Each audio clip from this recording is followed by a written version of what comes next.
Very good evening, ladies and gentlemen. Thank you very much for tuning in. I'm Sneha Koshy. In our top focus story this evening, we dive into a heated topic reignited by President-elect Donald Trump: vaccines and their link to autism. Is there a link? Research says no.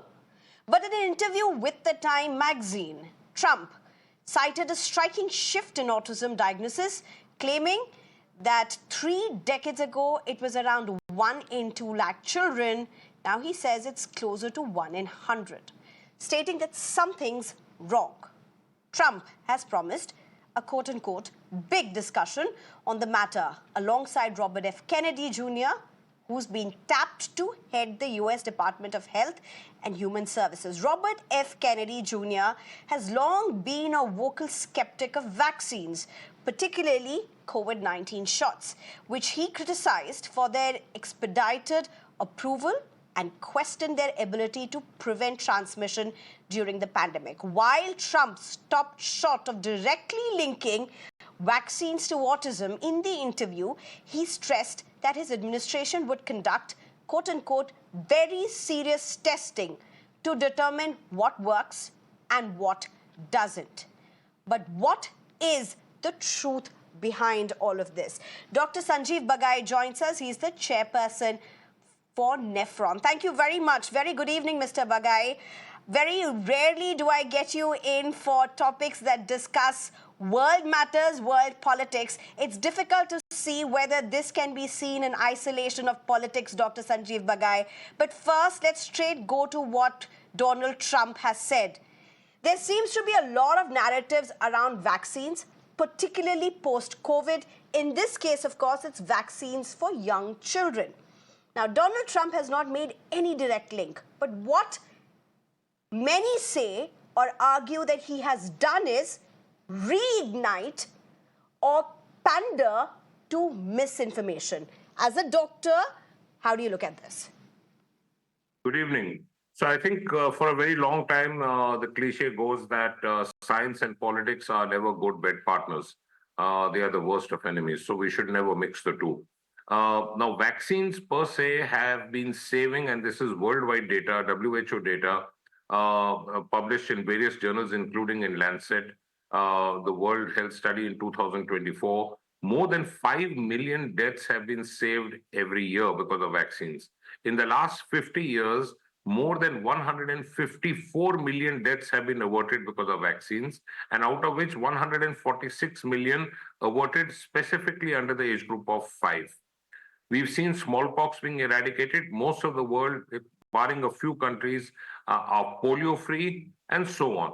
Vaccines do not cause autism. I repeat again, vaccines do not cause autism. There were 2 fraudulent papers which have been hence retracted.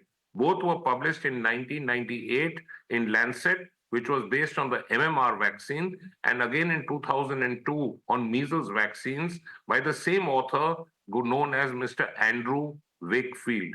They've been retracted because the study's methodology was flawed. It was not a randomized controlled trial. There was no double-blind controlled trials, and the studies were flawed.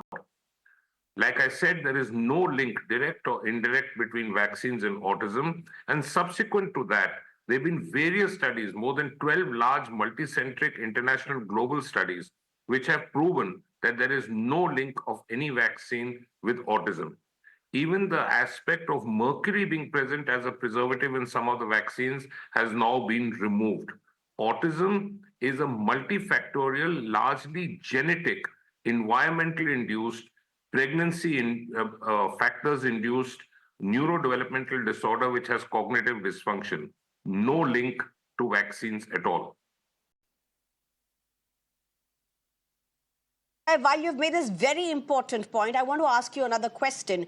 How should the world, how should the medical community, the fraternity, as well as the world, look at the combination of what's going to be in the United States, Trump and Kennedy Jr.? I think the US has been a forefront leader in healthcare and in science, in technology, in research, in publication.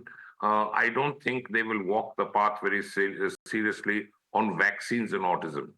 With regards to autism itself, autism is a very large umbrella diagnosis. So pure autism per se is about 1 in 1,000. But when you look at autism spectrum disorder, it's about 27 kids per 1,000.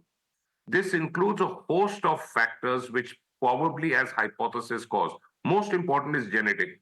Almost 92% of autism children have a particular gene dysfunction. It's called as CHD8, which causes autism. Therefore, there is no link. But doing research primarily on autism and trying to find the basic etiology and a cure for autism will be completely wonderful. I think the full world will welcome such a research if it is done across the But globe. is that what Donald Trump was referring to? Dr. Sanjeev Bagai, and it's important since you make that point, that's also a concern for many parents worldwide, including India, while you make that point.